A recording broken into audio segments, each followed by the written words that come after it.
Hello my masterfully crafted people, welcome back to my channel. I am happy to have you here. Why is my face darker than my breast? I blame the coronavirus. I mean, so many months in confinement with no sun, my foundation doesn't fit me anymore.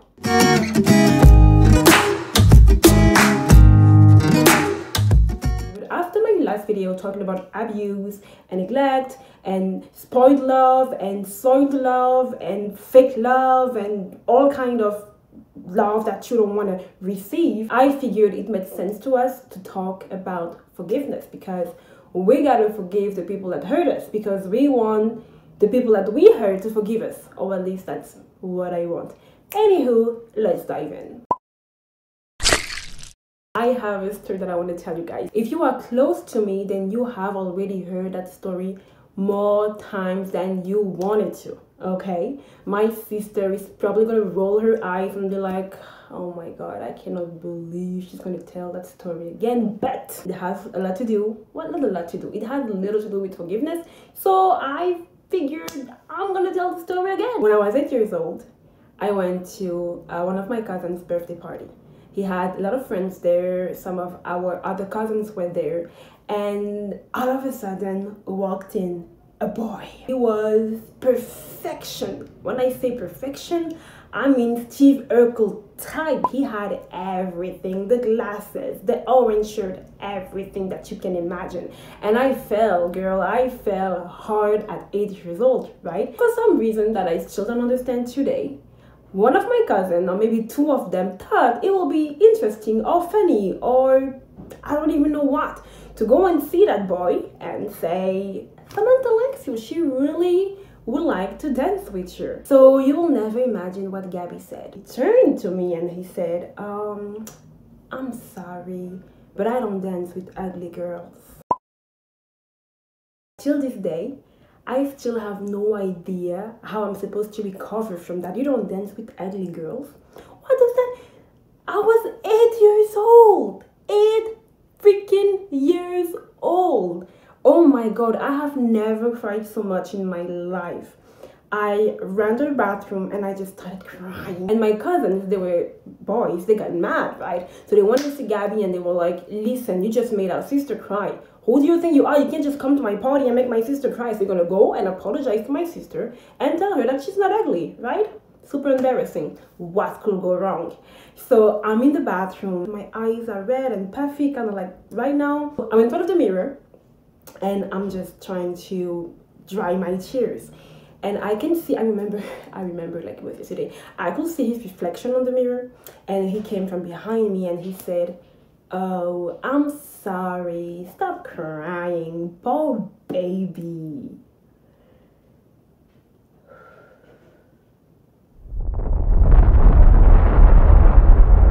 If you were 8 years old at any point of your life, then you remember that being called a baby by children that are the same age in front of everyone at a birthday party, I'm sorry, but that is the greatest, the biggest, the hugest, not a word, Samantha, not a word, okay, the most huge humiliation that you will ever face. Okay, let's fast forward to 8 years later, okay? I had just graduated from high school. It was my first night out in a club. Of course, my parents had no idea where I was. I was supposed to be sleeping at a friend, and I did sleep at my friend's house at around 4 a.m. after we went to the club.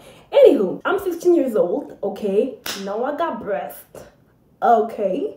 I wasn't putting makeup on back then, but you know, the girl had a fly face, no acne, no nothing. I think I put my first weave on.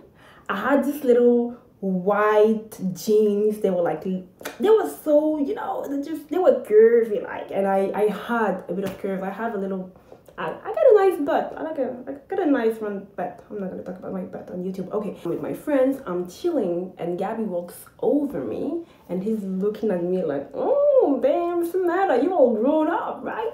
And he looks at me and he's like, okay, Samantha, would you like to dance with me?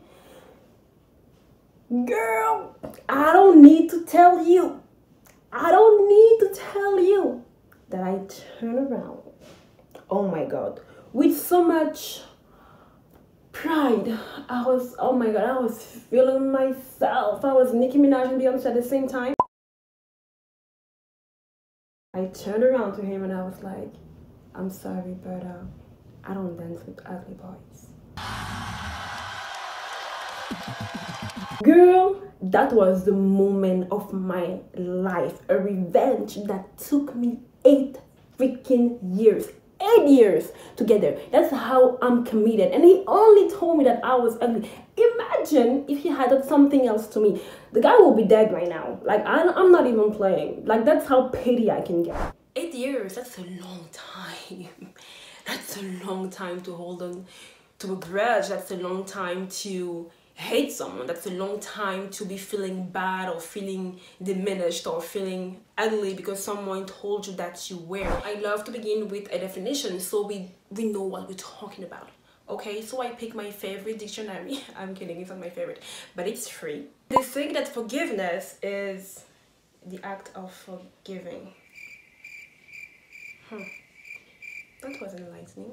To forgive means to cease to feel resentment against an offender, to give up resentment of, or to grant relief from payment of.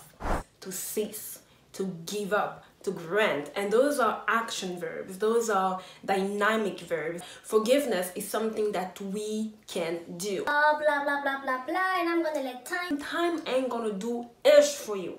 If you want to forgive someone, you're gonna have to do it. You're gonna have to give up resentment. You're gonna have to cease to feel, or you're gonna have to grant pardon. I came across an article on forgiveness on Bible study tools, and they were saying that forgiveness is the core of emotional well-being, while bitterness is a disease of the spirit, and that really hit me. You know, we are on a journey to self-love, and I feel like we have to go through forgiveness if you're gonna get there. In my last video, we talked about all the things that maybe were done to us and all the reasons why maybe we lack self-love and all the ways that we were not loved right or people failed to love us. And the next step before we get to be okay, before we're like, okay, self-love, we need to forgive. First of all, I'm going to talk about the importance of forgiveness, and then I'm going to talk about the obstacles to forgiveness. The points that I'm going to present to you have been heavily based on that article that I read, which has been based on a book. I'll leave you a link right down below so you can read it for yourself. The most important reason why you should forgive is because the Bible says that if you do not forgive, then your Father will not forgive your sins. So there is no way for you to have a relationship with God and be like, oh God, I repent for everything that I've done. But at the same time, you don't want to forgive. You have to forgive in order to be forgiven. The second reason why you should forgive is that it's for your own freedom. It's for your own emotional well-being. Bitterness, rage, depression, they attack your body, they attack your mind, they attack your soul, and they contribute to obsessive behaviors, just like eating disorders or OCD or anxiety. Forgive, because if you don't, you cannot move forward. You will stay stuck, you will stay frozen in time at the exact moment where you were offended, and you will not be able to move on, you will not be able to move forward, because if you haven't forgiven whatever was done to you in the past, then you're gonna hurt the people that are in your life right now, because you're gonna judge them too harshly. You are going to expect from them what has been done to you in the past, when in reality they had nothing to do with that in the first place. So why are they paying for what someone else did? And lastly, it was the first point that I made. You forgive because unforgiveness is just going to keep you away from God and from all the good things that He has for you. Forgiveness is a command. You have to forgive. I also want to say that what is to me an important reason why you should forgive is that you want to be forgiven. I don't believe that you are perfect. I am not perfect. I know I've hurt people. I talked about all the things that maybe people have done to you, but there is also maybe a long list of what you have done to other people, to your parents, to your children, to your boyfriend, to your husband, and you want to be forgiven. And I think forgiveness starts with just acknowledging that you are not perfect, that you have shortcomings, that sometimes you fail, that sometimes you don't, sometimes you're not enough. okay, and you want people to forgive you. You want to move forward with the people that are in your life. You don't want people to reject you because you made a mistake. So I feel like if you begin there, just acknowledging that you are not perfect and you want to be forgiven, it will be easier for you to be able to forgive others too. Oh my God, you need to forgive. You need to let it go. You have to release that pain because it's not good. So you're like, girl, you're not even smiling anymore. You look weird in your pictures. You really need to let it go. Like it's been 10 years. Just let it go. I know it pisses you off when you hear that. It used to piss me off too. I got pregnant when I was 19 years old, right? And the sperm donor, I'm sorry, I cannot even call him the biological father because he doesn't even deserve that much. So I'm gonna call him the sperm donor. The sperm donor decided that he was going to deny he was ever near me to even be able to conceive a child with me. He called me a bunch of names. You have that in this video. I don't remember what was the title of that video, but it's available and you can just watch that story time. And it was difficult for me to let go. I had a friend who was a Christian and she was always telling me that I need to forgive, I need to let it go. And she was telling me you can't even have bad thoughts about the man because you're going to transmit that to your child. And I was so scared. I was like, oh my God, if I hate this man, then my child is going to be born with hatred in her heart and I cannot afford that. And somehow I forgive. Somehow I let it go. Somehow I said, okay, you know what? He never apologized to me. He's probably never going to apologize to me. And that's fine. I choose that I'm not going to be full of hatred. I choose that I'm going to forgive him. Whether he deserves it or not, it's not a question. It's not about him. It's about me. So it's a choice that you need to make. So it's not something that I consider easy. I don't think I'm just going to wake up and be like, oh my God, I forgive everyone that ever hurt me before. Yes, can I have my crown now? No, it's going to cost you. So I'm just going to quickly talk about the obstacles to forgiveness. The fear of losing the energy that anger produces. You need to get them back. You need to get them back. You have a goal and your goal is revenge. They're going to pay for what they did to you. So if you forgive them, you're going to lose that. You're going to have to be driven by something else than anger. There is a fear of losing leverage in the relationship, in the sense that if you forgive them, it means that you're allowing them to keep hurting you. There is the fear of losing hope for a better relationship. Sometimes you decide that you are not going to forgive because forgiving them means accepting that this is who they are and they are not going to change. And in that case, honey, either you forgive them and you accept them, or you forgive them and you let them go. Sometimes people don't forgive because they fear that they will lose control. You are in a relationship and someone has wronged you in that relationship and you enjoy being the victim, okay? And the moment that you are not the victim anymore is the moment that they don't owe you anything. There is a fear of losing the image of superiority, in the sense that you are the judge in that relationship. You are the good guy, they are the bad guy. They did you wrong and this is who they are forever condemned, and there is no way that you forgive them because you need to stay the good guy. I want to talk about the misconceptions of forgiveness. Sometimes people don't forgive because they think it means condoning the behavior. If you stole from me and I forgive you, then that means that you can keep stealing from me. That's not what it means. What it means is, I tell you that you have sinned against God, and that's between God and you. I'm not going to be the judge of you. I'm going to leave that case to God's court and He's going to take care of it. I decide that on my hand, I'm going to forgive you and He's going to do the rest. Some people have trouble forgiving because they think it means they have to forget what happened. That's not what it means. You have to remember what happened to you, because if you don't, then how are you going to prevent it from happening again? How are you going to grow? How are you going to become wiser? Nobody is asking you to forget what has happened to you, but we are asking you to let go of the emotions that are attached with that event. Whatever you felt at that moment, that anger, that bitterness, whatever it was that you felt, let that go. Forget that. Forgive that. For others, forgiveness means restoring trust in the person that hurt them. It doesn't. It shouldn't. If someone has hurt you, it's just normal that you don't trust them. Trust is deserved. Like, I don't just trust anybody. You're gonna have to prove me that I can trust you, and then only then I'm going to trust you. So I can't forgive you without trying to reconcile, without trusting you again, without putting my heart into your hands again. You're gonna work on that if you're willing. We're gonna work on it. But I'm not gonna trust you just because I forgive you. Forgiveness doesn't mean that you want to reconcile. You know, maybe a relationship is broken. That's done. There's no way you're going back. There's no way that you're gonna become friends again. But you still have to forgive. Forgiveness is not doing the other person a favor. You're not doing it for them.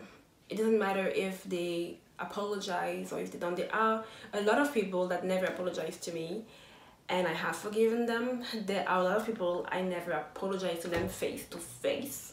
I have repented in front of God, but I never call them to say, hey, I'm sorry for whatever I've done to you. So I hope to God that they have forgiven me too.